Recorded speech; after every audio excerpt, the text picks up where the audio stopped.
তর্জমা করলো আরবি টু আরবি, মানে আরবির অর্থ তর্জমা দিল আরবিতে। দ্বিতীয়বার কোরআন শরীফের তর্জমা হলো আরবি টু ফার্সিতে। তৃতীয়বার কোরআন শরীফের তর্জমা হলো আরবি টু উর্দু। চতুর্থবার এসে কোরআনের তর্জমা হলো আরবি টু বাংলা।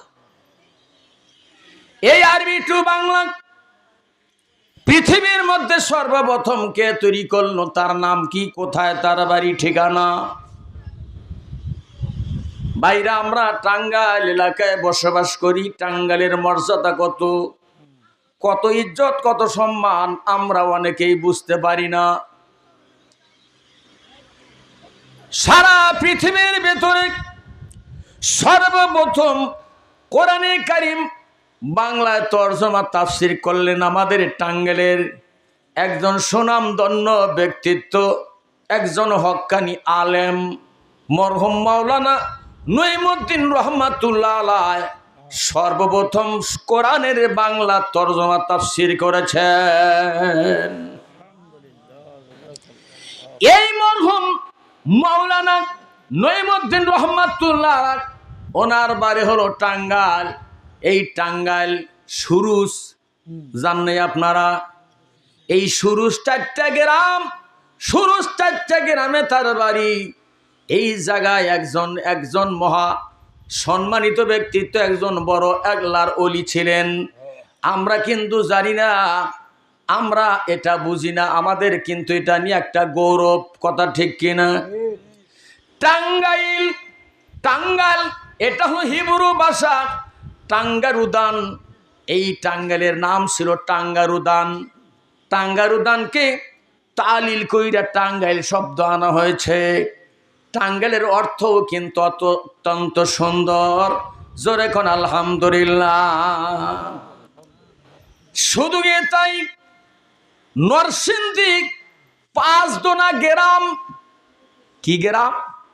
পাঁচদোনা, নাম শুনছেন তো, অনেকে গেছেন। এই নরসিংদী পাঁচদোনা গ্রাম, আমি সেখানে গিয়েছি। নরসিংদী বহুত প্রোগ্রাম করেছি। পাঁচদোনা গ্রামে আমি ইতিহাস উত্থাপন করেছিলাম। এই নরসিংদী পাঁচদোনা গ্রামে বাড়ি শ্রীযুক্ত বাবু গিরিশচন্দ্র সেন।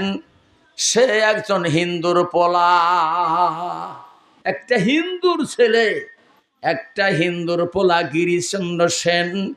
এই হিন্দুর পোলা কোরআন শরীফের A to Z first to last মুখস্থ করলো, আর কোরআনের তরজমা তাফসির সে বর্ণনা করলো, বাংলায় লিখলো গ্রামার সহকারে।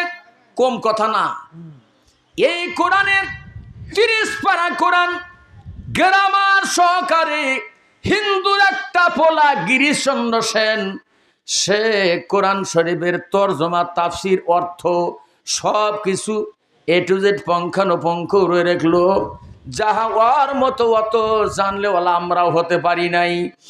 এত কোরআনের উপরে জ্ঞান ছিল, এত কোরআনের উপরে অভিজ্ঞ ছিল যে কোরআনের তরজমা তাফসির গ্রামার সহকারে।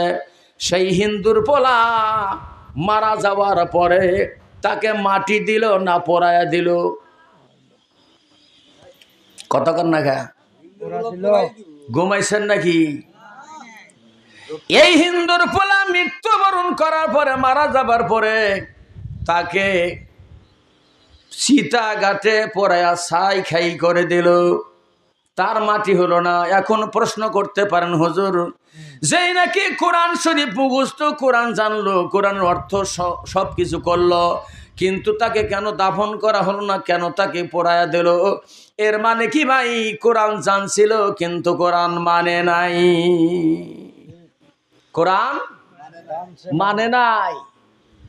জানার নাম কোনদিন ইমানদার না, আমল করার নাম ইমানদার। নামাজ পড়বেন,